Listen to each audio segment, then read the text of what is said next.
You know, Fuego, it occurs to me that every time I go to your house, there's a room that you won't let me in. Why?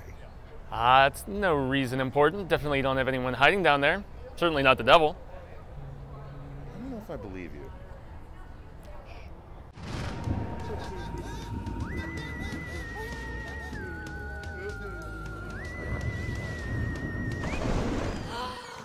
What's up, everyone? Welcome back to the Horror Show, and welcome back to our coverage of the International Horror and Sci-Fi Film Festival. We are parked out here in front of the Harkins Cine Capri in North Scottsdale, Arizona, as we do every single year. Not sure we're going to get to do all the reviews out here. Like last year, we may have to sort of divvy it up between here and the studio because honestly, we're seeing so many movies again this year. It's going to be nuts. An insane amount. But boy, are we stoked, and stoked to be bringing you all the coverage. And this being the first feature of the scarific variety that we got to see. This is that's coming out later this month, April 26th. I Trapped the Devil. Something is coming. I know you felt it. Did anybody follow you here? What? Something feels wrong. There's something in the air.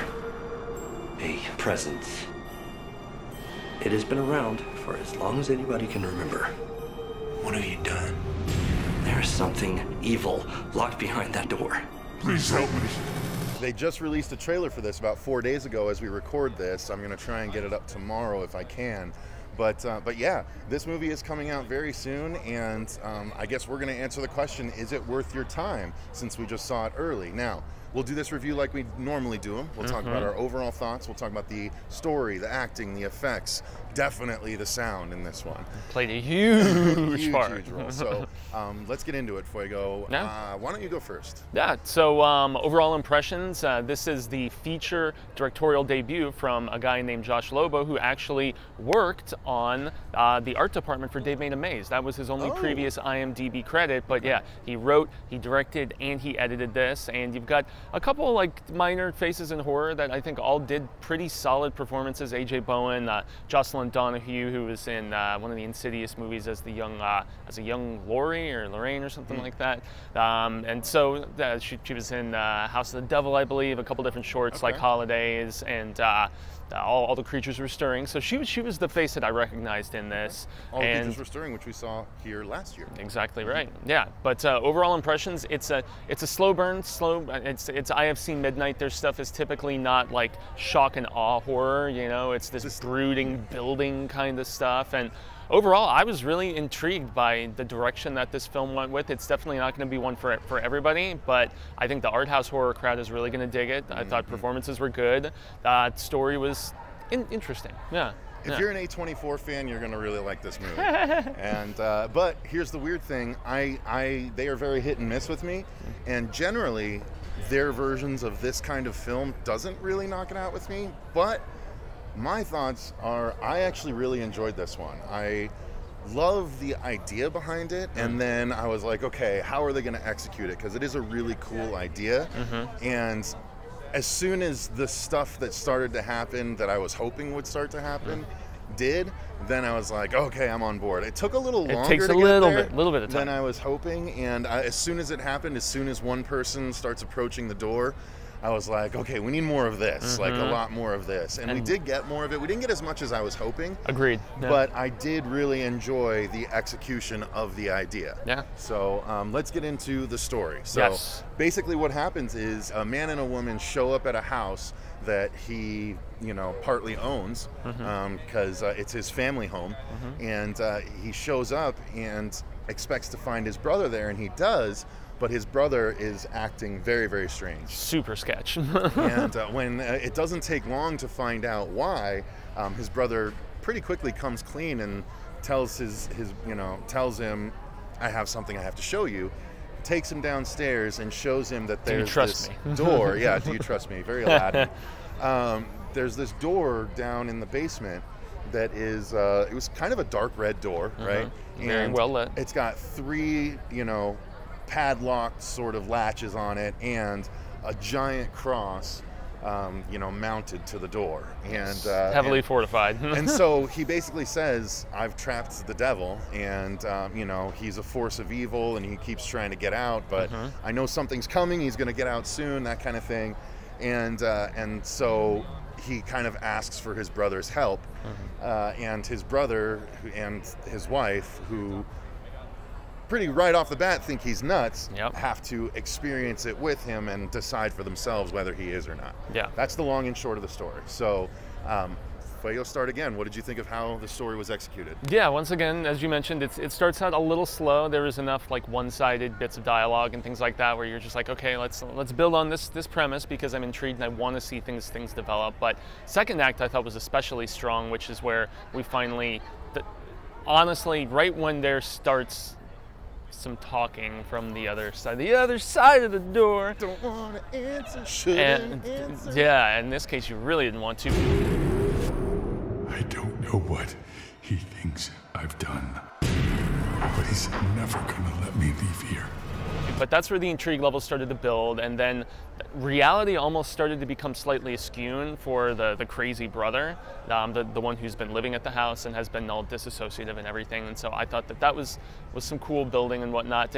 They did hint at certain aspects of backstory that I don't know if they particularly clarified everything about. No. So that was maybe a few of the detriments. There was clues though. I mean, where you see, and we'll talk about it in set design, his weird like, you know, analysis room of conspiracy theories and how everything is interlocked together. I thought that, I mean, it was presumably written in the script to have the layout of that room in the particular fashion in which that it was, and it was impressive, and it gave just that additional sense of dread. But yeah, this is another film though that starts kind of at the end and does the loop-de-doop kind of thing. Yeah, so, not which unlike we just Pet saw a Sematary. movie do.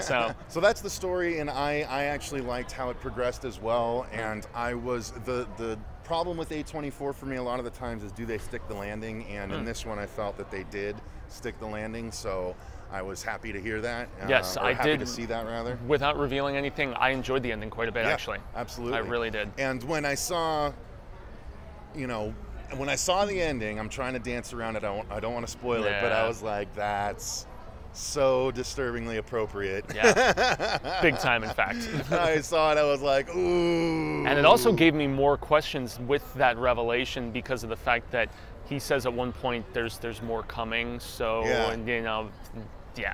I don't know. There's stuff we can't spoil. But intrigue. Yes. Mystery. Exactly. Questions left unanswered, but that will make you ponder about this film afterwards. So yes, the story is presented in a slower fashion, but it's a very rewarding slow. Oftentimes there are slows that isn't rewarded. It comes at night is the one that immediately jumps to mind that did not deliver on the slow build. Agreed. This one I feel did.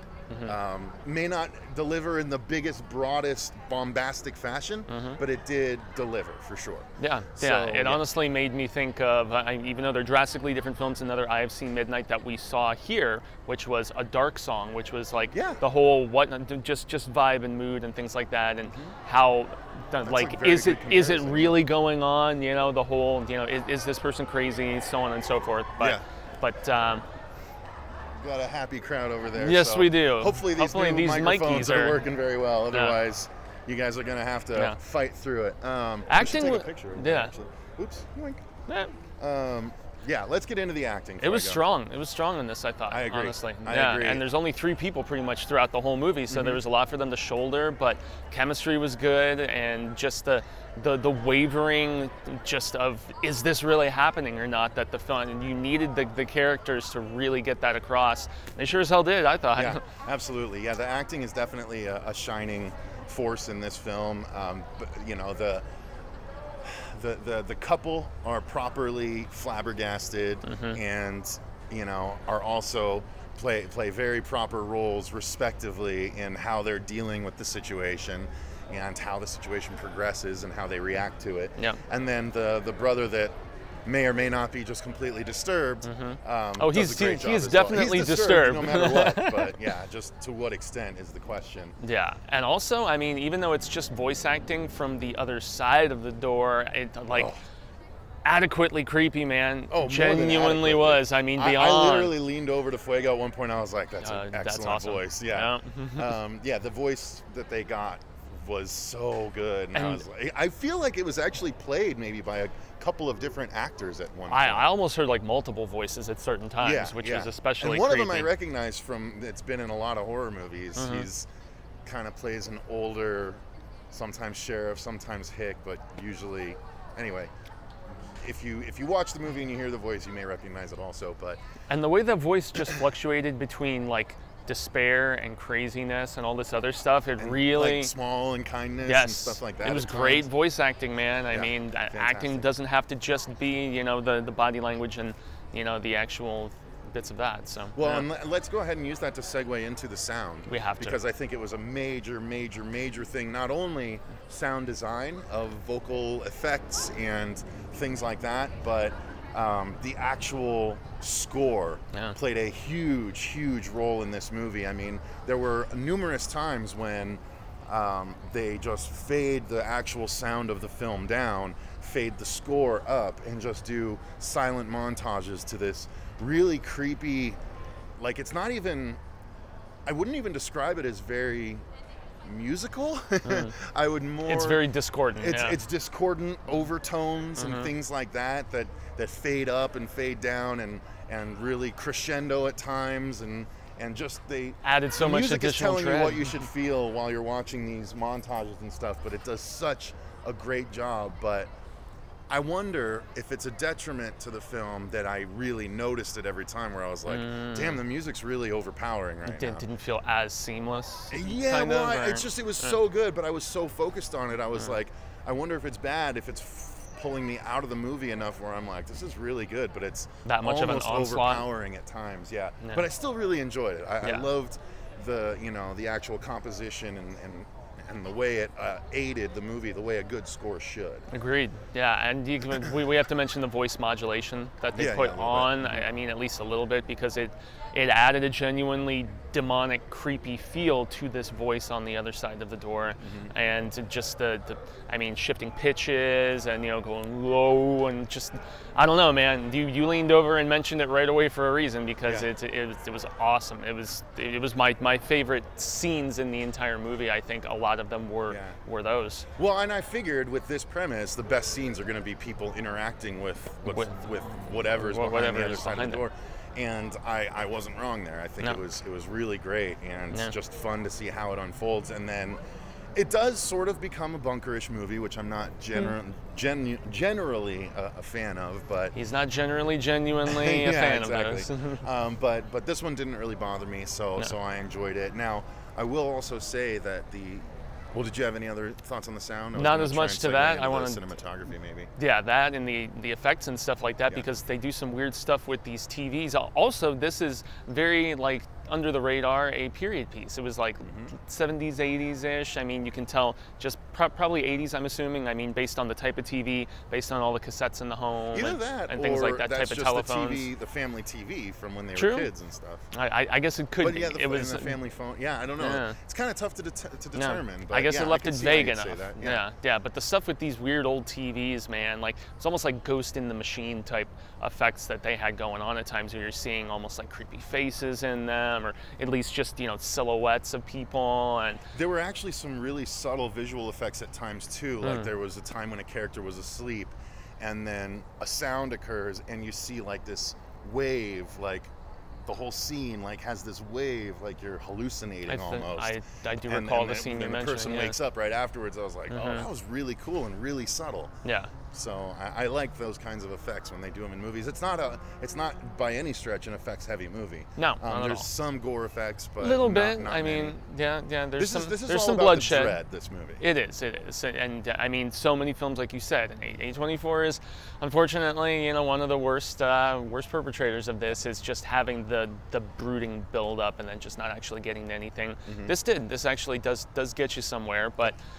As I had mentioned earlier, I love the layout of his crazy conspiracy room with all of the interconnecting lines and everything. That goes towards set design and art direction. Yeah, and, exactly. And what I really liked about that, because we've seen this before in some good, wherever someone has been hunting a bad person without other people knowing. They always have a room where there's strings going across everywhere and newspaper articles and printouts and things like that. They have that in this. And yes, that's not unique. That we've seen that before. But what I liked about it, and this goes towards the art direction and the set design, they go hand in hand. But the fact that there's so many red strings everywhere and tying so many different events. It's like, how deep does this go? Oh, not only that, but all over the room, it suggests red pentagrams all over. Like there's think about that. Yeah, there's like very star-like suggestions and pentagram suggestions, all using the red twine. But the way they're all crisscrossing and stuff. All over, yeah, because there's literally so many that I was like, wow, that's really fantastic art direction. Yeah, it looked good. And even the entire house was eclectic, and the door, as described at one particular point. Was great looking. Well, and there was the weird symbol on the cross, you know, as well, that just looked properly like demonified or something, man. It was so good, man. I really enjoyed this one a lot. It was good. It was a solid starter for, you know, the next week that we have at the festival. IFC Midnight? IFC Midnight. Yep. IFC Midnight does quality work. And it's coming out April 26th, just to double down on that. So I'm not sure if that's a limited theatrical / VOD, which is typically the case with their stuff since it's smaller, more art house horror. But yeah, definitely if you're intrigued by this premise we're describing, seek it out because it was solid. Don't sleep on this one, guys. It's very worth your time. Open the door.